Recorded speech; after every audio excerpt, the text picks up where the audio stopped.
गरिमा को रखते हुए जो शीलता, शिष्टता एवं सहिष्णुता का सुखद प्रदर्शन किया है वह सराहनीय है, प्रशंसनीय है। पहुंचा मैं तुम्हारे गीत के भावों पर। तुम्हारा कहना है कि अगर हमारे राष्ट्र पर कोई भी समस्या आ जाए तो संपूर्ण प्रयास करेंगे समस्या के निवारण के लिए, और अगर समस्या का निवारण नहीं हो पाया तो सहजता में अपनी जान को न्यौछावर कर दे। धन है हृदय से साधुवाद है तुम्हारी सच्ची निष्ठा को, तुम्हारी सच्ची भावना को। अगर प्रत्येक एक व्यक्ति के अंदर अगर ऐसी राष्ट्र की भावना आ जाए तो हमारा राष्ट्र कभी मेरे मित्रों परतंत्र हो ही नहीं सकता है। विचार करो, कुछ ना कुछ लीला से सीख लेनी चाहिए। व्यक्ति अगर जीवन भर सीखना चाहे तो जीवन भर सीख सकता है। एक नारी शक्ति कह रही है कि अगर पुरुष शक्तिहीन हो गई तो अपने हाथों पर खड्ग और तलवार लेकर के राष्ट्र की व्यवस्था अपने हाथों पर संभाले। अगर आज तुम्हारी ऐसी भावना है तो क्या हम तुम्हारी प्रशंसा की प्रशस्ति न कर सके? करना पड़ेगा, क्योंकि राजा और प्रजा आज से नहीं, जन्म जन्मांतर से, कल्प कल्पांतर से, युग युगांतर से एक दूसरे के पूरक रहे हैं और हैं। अगर आज तुम्हारा कहना है तो हम भी कहना चाहते हैं व्यास जी इनके लिए कि जो भरा नहीं है भावों से, पहले तो भैया भावना बनाओ। अगर आपके अंदर ये भावना न जगी होती तो यहां पर लीला न हो रही होती। सब भावना का खेल है।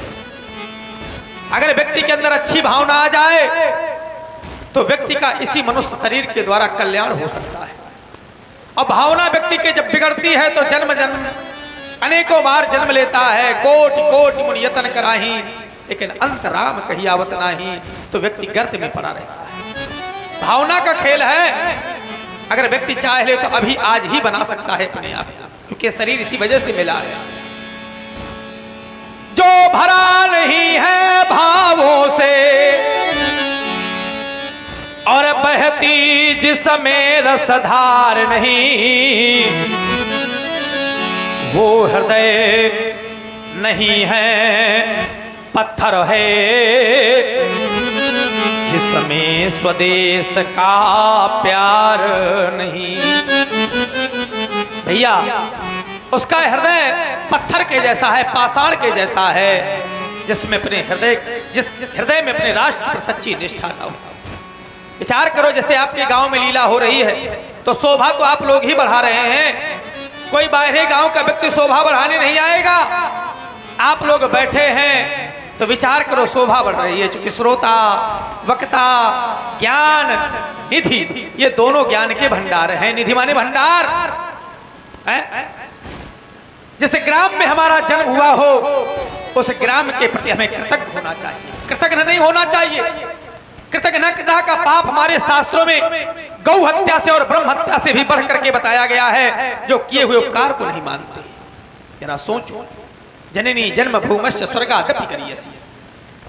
जन्मभूमि और मां ये स्वर्ग से भी बढ़ करके हैं। जरा विचार करो। तभी तो हम कहते हैं कि राष्ट्र प्रेम के लिए किसी जाति का बंधन नहीं है, किसी धर्म का बंधन नहीं है। हमें जाति और धर्म में बांधा जा रहा है।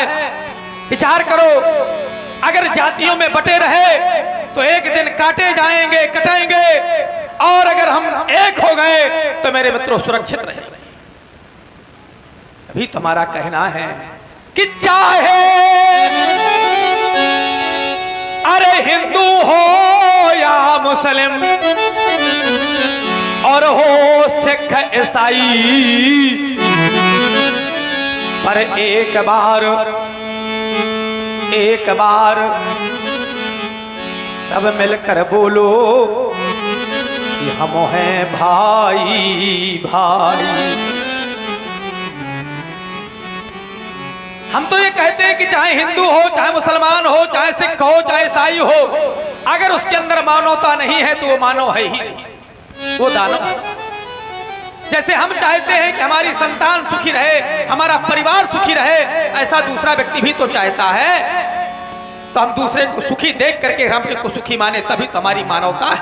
और दूसरे को दुख प्रदान करके और अगर हम को सुखी माने तो हमारी दानवता है, मानवता नहीं हो सकती। जैसे एक पिता के 4 पुत्र होते हैं, कोई विद्वान होता है, कोई तपस्वी होता है, कोई धनवान होता है, तो क्या पिता की प्रीत किसी से कम और किसी से ज्यादा होती है क्या? है?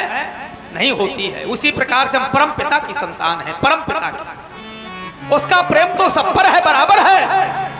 लेकिन हम यहां पर आकर के और अपने आप को बांट बैठे हैं। आचार्य तुलसी लिखते हैं कि एक भूप के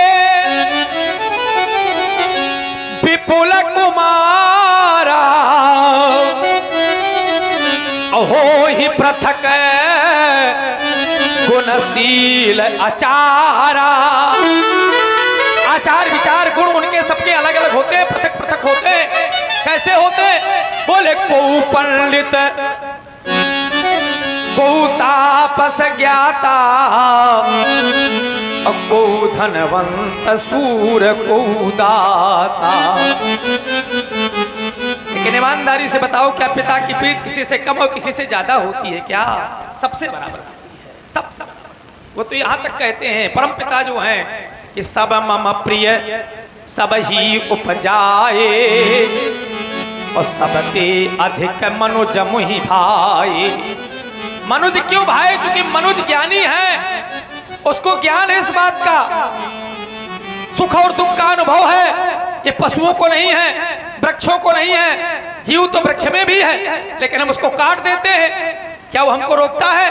और अगर हमारे कोई हाथ को काटे, जरा विचार करो, तो हमारे अंदर मानवता आनी चाहिए। आज देख लो, राजनीति कह रही है कि अगर राष्ट्र की व्यवस्था नहीं हो पाई तो अपने तन को न्यौछावर कर देंगे। धन्य है तुम्हारी सच्ची निष्ठा, धन्य है तुम्हारी सच्ची भावना। जरा विचार करो, संसार में 2 चीजों का बहुत बड़ा महत्व है, कला और कलाकार। हेलो, आप लोग सुन रहे हैं महाराज श्री जनक जी को बड़ा सुंदर संदेश समाज के लिए, आप हम सभी के लिए। और ये केवल ध्यान देने योग्य बात है, ये हमारे सर के ऊपर से न निकल जाए, ये हृदय ग्राही बात है। इसी पर प्रभावित हुए हैं हमारे परमादरणीय महेश्वरी दीन जी तिवारी, जो आप महोबा से पधारे हुए हैं। आपके द्वारा जनक जी के चरणों में 51 मुद्राएं प्रदान की गई हैं। बहुत बहुत धन्यवाद। तुम्हारा नाम जो हुआ है आज कला के द्वारा हुआ है, लेकिन इतना ध्यान रखना, ऊंचाई पाने के बाद कभी अभिमान ना बचे। अगर अभिमान आ गया तो भगवान का भोजन है, और अगर अभिमान नहीं आया तो समझ लेना उत्तरोत्तर तुम्हारी वृद्धि होती रहेगी। जिस व्यक्ति को अपनी कला का, अपने धन का, अपने यश का, अपने वैभव का अगर अभिमान हो गया तो कहीं ना कहीं वो गर्त में चला जाएगा। और संसार में ऐसा कोई भी प्राणी नहीं है जिसको अभिमान न हुआ हुआ। असको जन्मा है जग माही, अप्रभुता पाई काहि मद नाही। संसार में ऐसा कोई भी प्राणी नहीं है जिसको अपनी प्रभुता का मद ना हुआ हुआ। जैसे जवानी में व्यक्ति अपने माता पिता को तक भूल जाता है, चूंकि मदांध हो जाता है, ये नहीं जानता कि कभी मैं भी वृद्ध होऊंगा। विचार करो, ये प्रभुता है, मद है कहीं ना कहीं पर, ये होना नहीं चाहिए। उसी घाट से एक दिन सबको गुजरना है। तो तुम्हें कला का अपनी अभिमान न हो। जिस ऊंचाई को पाया है, क्यों? क्योंकि कलाकार केवल प्रशंसनीय हुआ करता है, और कला तो पूजनीय होती है। कला आज से नहीं, पहले से थी, है और रहेगी। और कलाकार का तो एक समय निश्चित होता है। समय जैसे आज हम हैं, कल हम नहीं रहेंगे। कल हमारे गुरु भगवान थे, आज वो नहीं है। कल आने वाले समय पर हम भी नहीं रहेंगे। हमें अभिमान न हो कि मैंने बहुत ऊंचाई पा ली है।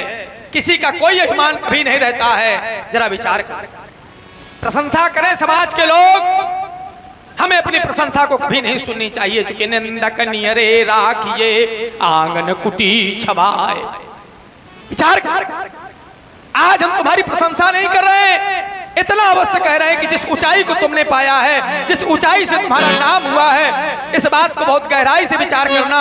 इस ऊंचाई का कभी अभिमान ना आवे, तुम सदैव ऊंचाई पाती रहोगी, ऐसी हमारी मंगल कामनाएं हैं। जाओ विश्राम करो, विश्राम करो, विश्राम करो। आए हुए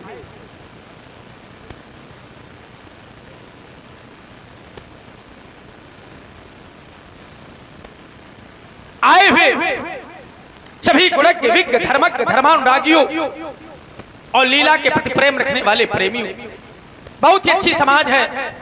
आज ऐसा लग रहा है कि सभी लोग सुन रहे हैं, बड़ा शांति का माहौल है, बड़ा ही शांत। इसी प्रकार से वातावरण होना चाहिए। ऐसा लगे कि हमें कोई सुन रहा है, और जब न लगे तो समझ लो कहीं ना कहीं गड़बड़ है। इतना अच्छा माहौल है। आप लोगों से भी कहना चाहते हैं भैया आप लोग भी बैठ जाओ, बहुत अच्छी व्यवस्था है। खड़े न हो, खड़े होकर के केवल होली तापी जाती में इसी विषय में कह रहे हैं कि कभी अभिमान न करना, ये न सोचना कि हमारे धूल न लग जाए। ऐसे स्थानों पर लगा हुआ पाप मेरे मित्रों कहीं पर छूटता नहीं है। अन्य स्थानों का लगा हुआ पाप तो छूट जाता है, लेकिन धार्मिक स्थानों का लगा हुआ पाप कहीं पर नहीं छूटता है। हम आप लोग तो मनुष्य हैं, जरा विचार करो। एक गजराज अपने ऊपर धूल डाल रहा था, प्रश्न किया गया कि क्यों धूल डाल रहा है, तो बोले उस रज का कण अगर मेरे ऊपर पड़ जाए, जिस कण से ऋषि पत्नी का तरण तारण हुआ है, शायद मेरे शरीर का भी तरण तारण हो जाए। और विचार करना, मैं कोई मनमुखी बात नहीं कर रहा हूं।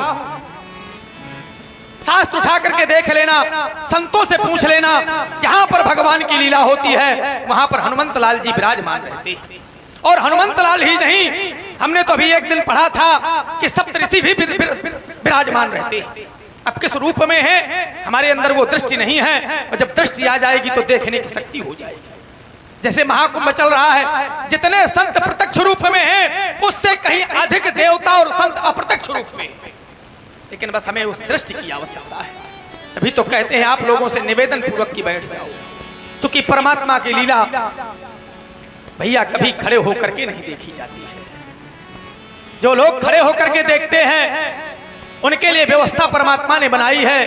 84 लाख योनियों में सर्वप्रथम 20 लाख स्थावर हैं। कौन बनते हैं? बोले जो परमात्मा की कथा और परमात्मा की लीला को खड़े होकर के सुनते हैं, वो अगले जन्म में वृक्ष हो जाते हैं। ऐसा विधान आगे का न बनाओ, वो बनाओ कि कम से कम जो हमें मनुष्य का शरीर मिला है तो अगले जन्म में भी मनुष्य का शरीर मिल जाए, वृक्ष न बने। हमारा कहना कार है मानो या न मानो, क्योंकि इस स्थान पर आने के लिए भैया बहुत बड़े कठिनतम प्रयास करने पड़ते हैं। अब प्रयास करने के बाद भी अगर व्यक्ति के अंदर भावना नहीं जागी तो फिर वो मनुष्य नहीं, उसके अंदर मानवता नहीं। आचार्य तुलसी लिखते हैं, क्या लिखते हैं व्यास जी? हम अपने मन से नहीं आए हैं, कोई ये ना सोच ले। एक एक बात को प्रमाणित करूंगा। बहुत से ऐसी व्याधियां आ जाएंगी, चूंकि गृह कारज नाना जंजाला ते अति दुर्गम शैल विशाला, पता नहीं कौन सा कैसा काम आ जाए जो व्यक्ति को लीला छोड़ करके जाना पड़े। हम अगर आप लोग बैठे हैं, आप लोग आ गए हैं, तो किसकी कृपा का प्रभाव है? परमात्मा की कृपा का प्रभाव है, परमात्मा की कृपा का शुभ प्रमाण है। जरा सोचो, आवत यही सर भैया, चाहे इस सर से मान लो और चाहे इस सर से मान लो, मनुष्य का शरीर पाना भी बहुत बड़े भाग। मानुष तन पावा सुर दुर्लभ सदग्रंथ में गावा। और मनुष्य का शरीर पाकर के जब ऐसे शुभ स्थानों पर पहुंचने का मौका मिल जाए तो हमसे आपसे बढ़कर के कोई भाग्यशाली नहीं हो सकता है। आवत यही सर अब अति कठिनाई, प्रभु राम कृपा बिन आए जाई।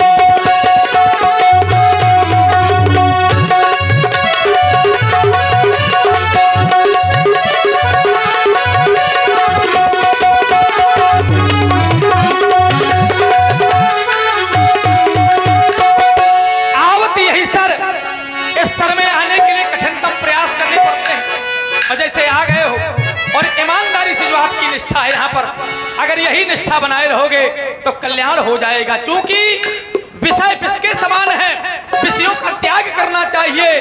आचार्य तुलसी लिखते हैं कि नरतन पाए, नरतन पाए, मनुष्य का शरीर पाया, नरतन पाए, और ये विषय मन दे ही तो पलट सुधाते।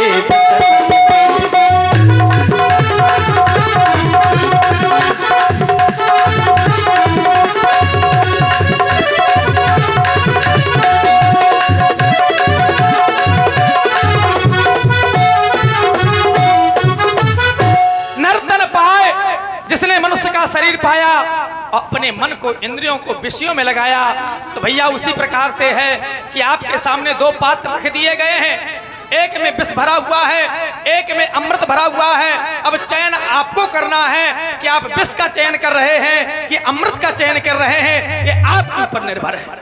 मनुष्य का शरीर मिला है तो आपको मोक्ष पाना है कि नरक में जाना है, ये आपके हाथ पर है। चाहे मोक्ष पा लो और चाहे नरक में जा लो, दोनों पाने के साधन है, दोनों चीजें इससे मिलती हैं, समझ लो।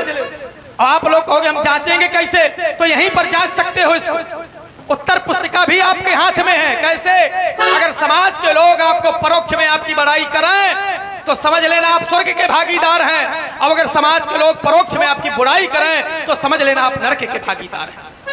सामने तो डर बस भी कोई कह सकता है भैया तुम बहुत अच्छे हो, लेकिन सुने में परोक्ष में जो कोई बड़ाई करे तो समझ लेना कि तुम समाज में अगर अच्छे हो तो भगवान के लिए भी अच्छे हो। क्योंकि संसार में विचार करो, भागवत महापुराण में लिखा है, अत्यधिक न कहते हुए कहना चाहते हैं कि दुर्लभो मानसो देहो, ये मनुष्य का शरीर बड़ा ही दुर्लभ है। इस समय को, इस मौके को हाथ से न जाने दें। दुर्लभो मानसो देहो, और ये देहि नाम क्षण भंगुरा। ईमानदारी की बात यह है दादाजी कि आज हम बोल रहे हैं, आप इतने लोग बैठे हैं, कौन व्यक्ति कब बिछुड़ जाए, हम कल बोल पावे न बोल पावे, यही सत्य है। लेकिन ईमानदारी से सत्य को व्यक्ति कोई स्वीकार नहीं रहा है। अब अगर स्वीकार ले तो आज ही कल्याण हो जाएगा। दुर्लभो मानसो देहो, देहि नाम क्षण भंगुरा, देहि नाम क्षण भंगुरा। इसी को आदरणीय व्यास जी कवियों ने अपनी पंक्तियों में लिपिबद्ध कर दिया है। और क्या लिखा है कि क्षण भंगुर जीवन की कलिका। ईमानदारी से जीवन रूपी कली बड़ी ही क्षण भंगुर। व्यास जी हमारे आपके कहीं ना कहीं पूर्व जन्म के ऐसे कर्म थे जो हम आप लोग मिल रहे हैं एक दूसरे से। ये सब कर्मों का प्रभाव, किस व्यक्ति को कहाँ मिलना है, किस व्यक्ति को कहाँ पर भोजन मिलना है, ये सब व्यक्ति के भाग्य में लिखा हुआ है। किस व्यक्ति को कितना सुख मिलना है, किस व्यक्ति को कितना दुख मिलना है, किस व्यक्ति का समाज में कितना नाम होना है, ये सब उसके प्रारब्ध में लिखा हुआ है। तभी तो कहते हैं कि क्षण भंगुर जीवन की कलिका, कल प्रात को जाने ये खिली न खिली, और मलया गिर की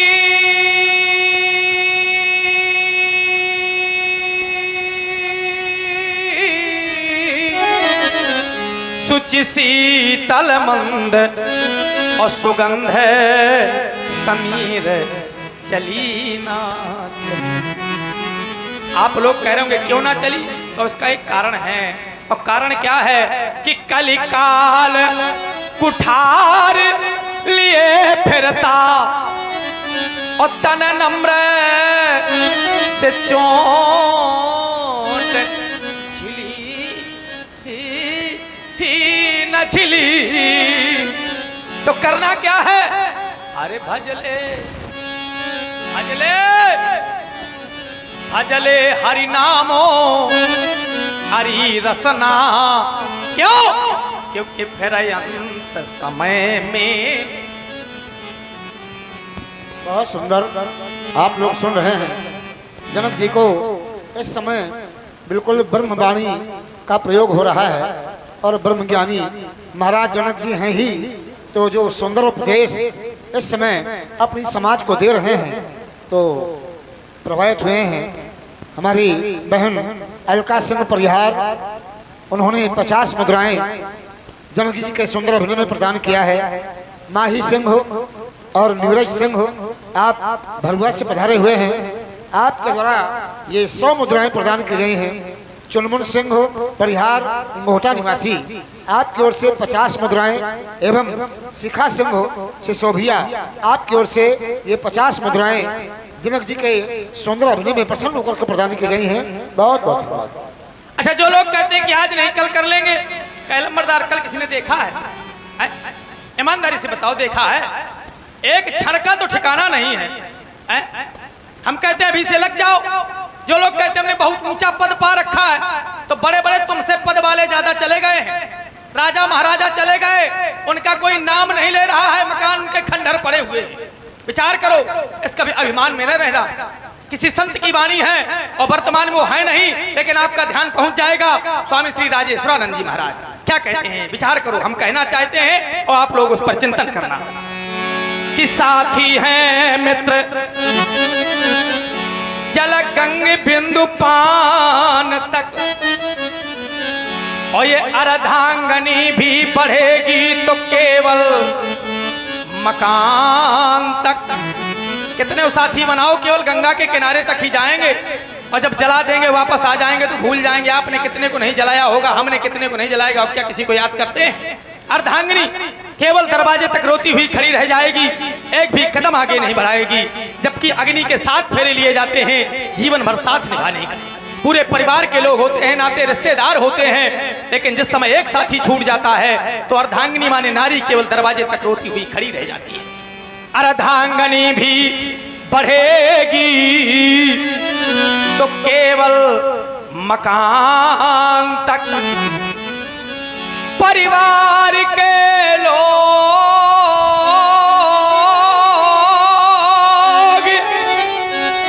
चलेंगे इस मसान तक, और बेटा भी हक निभाएगा तो अग्नि दान। बेटा भी हक निभाएगा तो अग्निदान तक। बहुत सुंदर। ये दो दोस्त निराले और गंगा के रहने वाले हमारे कुलदीप सिंह जी और जीतू सिंह गौतम, इन्होंने सामूहिक 50 मुद्राएं जनक जी के चरणों में सादर प्रदान किया है। बहुत बहुत धन्यवाद। बेटा भी हक निभाएगा तो अग्नि दान तक। भैया इसके आगे कोई जाएगा? व्यास जी आपका भी सहयोग चाहेंगे। इससे तो आगे, इससे तो आगे क्या बात है जनक जी। हमारे कमल सिंह जी प्रभावित हुए हैं आपके सुंदर संदेश में, उन्होंने ये 50 मुद्राएं आपके चरणों में अर्पित किया है। बहुत बहुत धन्यवाद। भैया जब संसार के लोग साथ छोड़ देते हैं तब किसके भरोसे यात्रा करेंगे? संसार के लोग का ये शरीर नहीं साथ में जाता है, यहीं जला दिया जाता है, और हमें आगे की यात्रा करनी है तो काहे से करेंगे? तो बोले इससे तो आगे अरे भजन ही है साथी, और हरि के भजन अकेला रहेगा।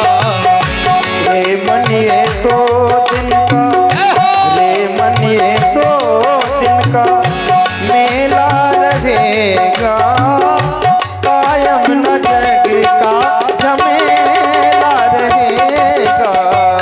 रे मनिए तो दिन का मेला रहेगा, कायम न जग का झमेला रहेगा। बस अब अत्यधिक न कहते हुए, चूंकि अधिक समय अगर हो गया तो फिर समय सबको देखना है। समय को जिसने न जाना उसने कुछ भी न जाना। बस इतना ही हमारा केवल कहने का उद्देश्य रहा करता है, और ईमानदारी से बता रहे हैं, हृदय से बता रहे हैं, इस स्वरूप के माध्यम से बता रहे हैं। अब आप लोग मानो न मानो, सीना तो फाड़ के दिखा नहीं पाएंगे, लेकिन हमारा केवल एक उद्देश्य रहता है कि भैया अगर एक भी व्यक्ति को हम मोड़ पाए, एक भी व्यक्ति को, तो समझ लेंगे कि हमारा ये जीवन सार्थक हो गया। अब अगर नहीं मोड़ पाए तो हमारा मनुष्य का शरीर लेना ही व्यर्थ हो गया। बहुत सुंदर। एक नहीं आए, एक साथ दो मुड़ गए। बब्बू सिंह जी और शिब्बू सिंह जी आपके चरणों में ये 50 मुद्राएं अर्पित कर रहे हैं, और रोहित सिंह जी इन्होंने जनक जी के सुंदर संदेश में 50 मुद्राएं प्रदान किया है, और सुल्तान सिंह जी आपके द्वारा सुल्तान सिंह जी गौतम ये 50 मुद्राएं प्रदान कर रहे हैं। बहुत बहुत धन्यवाद। बस सब कुछ करो जो भी काम मिला है, काम में कोई बाध्यता नहीं है, लेकिन भगवान को हाथ से पैर से चल करके, हाथों से मेहनत करके काम करो, लेकिन वाणी से भगवान का नाम लेते रहो। यही कहना कार हमारा है। मिथिला के श्रेष्ठ एवं ज्येष्ठ राजमंत्रीवर, आज हमारा तुमसे कहना है,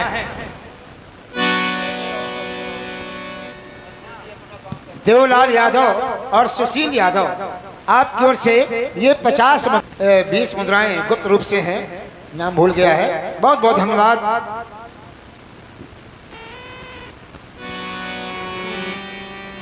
चाहते हैं वीर बल्लों को हमारे सामने आहूत किया जाए। चूंकि समय यह ज्ञान चर्चा का नहीं है, मिथिला में तो सदैव ज्ञान की चर्चाएं हुआ करती हैं। आज हमारा कर्म पथ कह रहा है कि सीरत ध्वज अपने कार्य के लिए अग्रसर हो। बहुत बहुत धन्यवाद। हाँ, अंश एंटरप्राइजेज जिसके प्रोपाइटर हैं प्रमोद कुमार सिंह जी और ममता सिंह जी, आपके द्वारा ये 50 मुद्राएं प्रदान की गई हैं। बहुत बहुत धन्यवाद। और बबलू प्रजापति, इनकी ओर से 20 मुद्राएं एवं 50 मुद्राएं हमारे